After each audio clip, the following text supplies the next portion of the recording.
listen. Impress me. Impress me. Prove me. I don't mind eating a big slice of humble pie or a big piece of crow. I've been eating a lot of shit. I've been eating a lot of shit with this Superman for the past 10 years. We're going on 10 years. I know.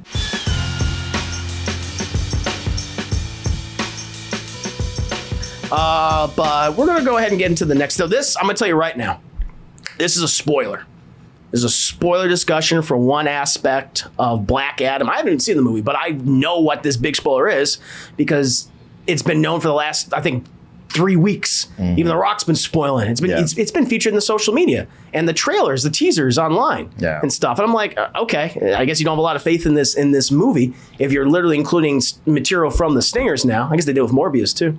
Yeah, well, I guess the idea is once it's out, it's like, well, there's no reason to keep trying to hide it. We might as well use it. Yeah, I suppose so. Especially if the reviews are very middling for the movie, mixed to be kind. But yeah, I'm going to spoil the big end stinger for Black Adam, and so I'm just letting you know right now. Okay, so the big reveal, the big end credit stinger, everyone's going crazy about, is that Henry Cavill is returning as Superman in the DCEU. A lot of people are happy about this. A lot of people are glad that he's going to come back as Superman. And the question I have to ask is, why? Why are people? Because I'm sorry, but I have really disliked this version of Superman from his original inception of Man of Steel, because this version of the character is the antithesis of Superman. Superman to me is that character who sees the best in humanity, wants to appeal to humanity. He's the guy that puts his hand on your shoulder and tells you that it's going to be okay. That's what I love about Superman. Sure. It's not that he can fly, not that he has all this super strength or laser beam eyes. It's like, yeah, he has all that. That's great. But he is one of the most human characters DC has. And he represents the best of humanity despite not being human. My issue of this is that that's not the Superman we've gotten. We've gotten a mopey, murderous version of this character for over a decade, who literally dropped skyscrapers on people and killed hundreds if not thousands of people. And his parents even said, what are you gonna do? That's fine. Well, what if those kids at the bus drowned? Maybe they should have. Or the mom's like, you know what, Clark, be the hero, don't be the hero. Who gives a shit? Just do whatever you want to do. I'm like, that is not a good upbringing for a character with the powers of a God. Should I let that school bus full of kids drown? I mean, well, if it's going to expose your identity, maybe. I don't know. Hey, kill them all, Clark. You should have just strangled them in the pot. I just listen. It's not this. Like, yeah, I get the spectacle of this Superman. Like, oh yeah, I mean, there's even some moments in Man of Steel. I'm like, oh, it was cool, like his first flight and stuff, and him flying around. We've never seen that take on Superman ever. Right. I'm like, I understand the spectacle, but in terms of how the character has been written consistently for this decade, whether I mean, hell. And I'll tell you this, it would be controversial. He was the most Superman he ever was in the theatrical version of Justice League. Right. He actually seemed to care about people and saving people. Yes. And then, when we got the Snyder cut, he's just back to being derpy and then later murderous. And then Man of Steel, we see where he is, and BVS, he just seems like, I don't know why people are mad at me. I don't get it. It's like, you really, you don't get it? So I don't understand. Why? I mean, other than people just like, they like a murderous, sociopathic, mopey Superman. But yeah, because I don't get it. Where do you go from that, and how do you rectify what happened in the past? Are they even going to mention that he killed all those people? Probably not. No. There's no reason to. All right, let's take everything you're saying, how they've had this guy play Superman and they messed it up completely to be almost the antithesis of Superman. So why should we give them another chance to do it again? Yeah. What if I took you to the example of Ryan Reynolds as Deadpool? Okay. Wolverine Origins. Okay. Where he was the antithesis of Deadpool. All right. You had the perfect actor, and they completely ruined it. Now imagine not giving him the chance to come back and do it right. My thing with that is that for X-Men Origins Wolverine, it was one movie, and a movie we all knew was a classic. And they said that this new Deadpool is not connected to that at all. And I was like, okay. And they even said, like, it's going to be very much. And they put that test footage out that got leaked. And I was like, okay, and we're going to make fun of that movie. I'm like, yeah, go for it. You know, I was still all on the Ryan Reynolds Deadpool train. I didn't blame him for. I don't blame Henry Cavill. It's just that this Superman has been consistently written this way, Right. And that's my concern. Right. Now, but okay, so the last couple times we saw Superman was, at least in the theater, was the Joss Whedon Justice League, yes, where you said you liked him.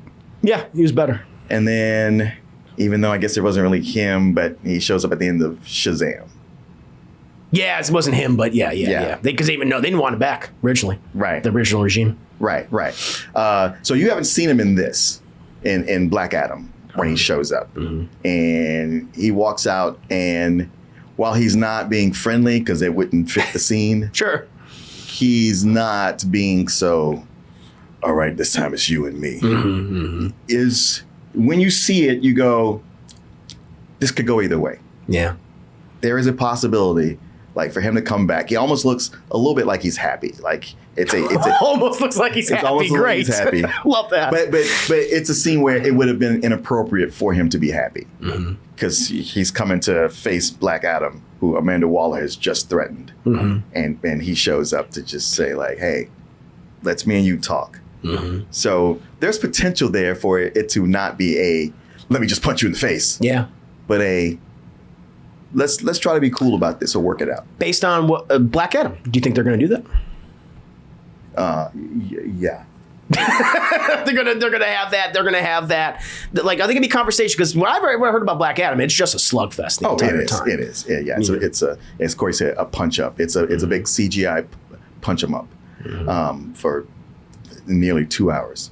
I mean, you know what? You almost never have two heroes meet without fighting, and then going like, oh, let's actually sit down and talk this out. Sure. But this did open with a, hey, let's talk. Now, it'll probably escalate. Oh, yeah, well, you know it will. Yeah, I know it will. And much can get destroyed. But honestly, even the way this is, I was like, they don't even have to have them in the next movie together.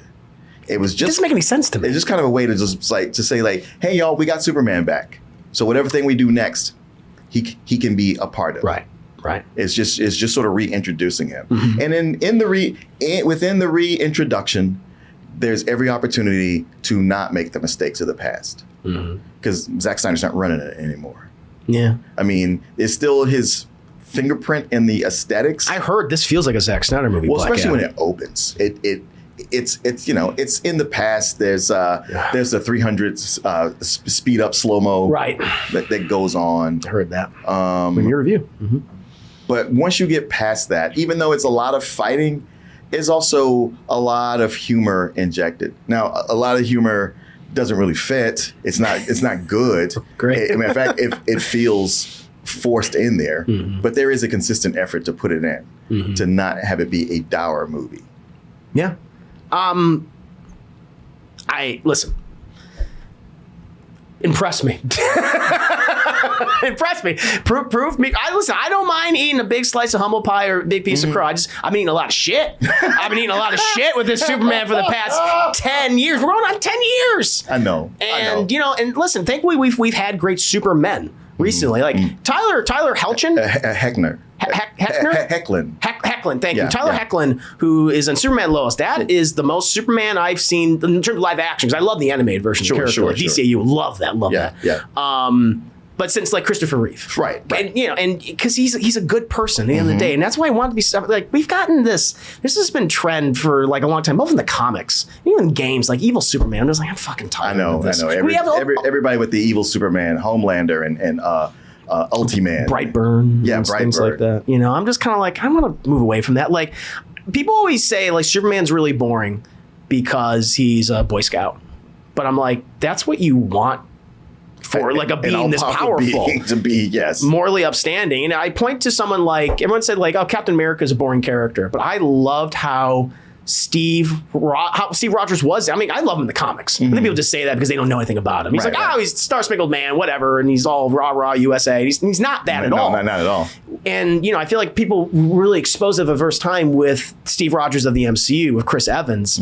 And to me, like him and Robert Downey Jr. were like the brain and then the heart of the MCU. Yeah. And I love just how earnest Cap was and how he stood by his beliefs. And at the end of the day, like even everyone said, Steve was different. He was a good man. And it wasn't the formula that made him a hero. It was always in his heart. I'm thinking, there you go, and that worked. Yeah. And when we finally got all these amazing moments for him, whether it be in the first Avenger, the Avengers films, or Winter Soldier, or all the way up to like when he picks up Thor's hammer, which is one of the highlights of the MCU. Sure. People went, it's like, I want the same for Superman in a DC cinematic universe movie. And I don't know how they're going to do that with this Superman again. And people like in the chat, like I've been seeing, because some people have been, they're not happy with my take, which is fine, which is totally fine. That's why we're here to agree to disagree. And I feel like, Martin, you brought up some good points, because it's like, hey, this is away from the Snyderverse. They're going to do something different. And I hope they do, because, but even though here in Black Adam is very much in tone with that, has me concerned. But hey, maybe he's obviously not involved, but I'm hoping for the best.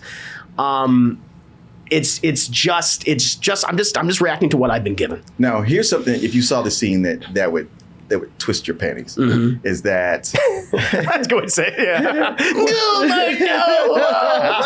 Because Black Adam's chilling, and then Amanda Waller on the screen, a hologram shows up and says, "Listen, if you're not going to get under control, you're going to leave Kahndaq. There's people more powerful than you that we can have settle your hash." Right. And he's like, "Oh, really? I'd like to see you try." And then Superman walks out and says, "We need to talk." Now, Now, the thing is, a lot of people who know these characters are like, why would he be working with Amanda Waller? Thank you. I did not know she was in the end credits. Yeah, why is he working for her? She's evil. She is. She's ruthless. She's ruthless. A great way to put it. Yeah. Wow. Now this leads to with that question, you have to go, wait, why would he work with her? Either she negotiated to say, look, you don't like me, I don't like you, but you can see how this guy's a problem and we need to work on that. Right, yeah. Or she tells him something to where even if him and Black Adam go at it, he finds out like, oh, Amanda Waller, she totally played me on this. Oh, okay. So, they could go that way. They can go that way. But yeah, it's weird to have them paired like that. But again, we don't know. Yeah. Even if the scene that we got with Black Adam, we don't know if that's even going to play out. Because some of these end credit scenes are like, is this setting this up? And then it goes nowhere. It goes nowhere. And the MCU is guilty of that too. They've done that before. DC is. Didn't Batman get all this information from Amanda Waller one time and end of Suicide Squad? And when that went nowhere too. So yeah, we don't know.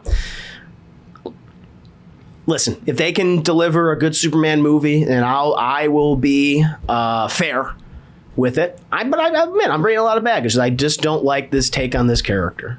I don't like how they've handled him. But if they want to make it the bright, shining Superman, like I'll let it go. Like, all right, he kills people, whatever. We got to move on. Because we just have to. Because this is going to be our Superman cinematically for however long. Next 20 years, maybe. We're stuck with him. I'm stuck with you, Superman. So we'll see what happens. They'll do whatever Superman movie, and then the next thing they'll do is Kingdom Come. Because they don't know how to take something and bring it along. Yeah, slow. It's always like, we got to go to the next big thing. They'll rush. That's been DC's biggest problem, is that they've rushed everything. And now it's been a cluster.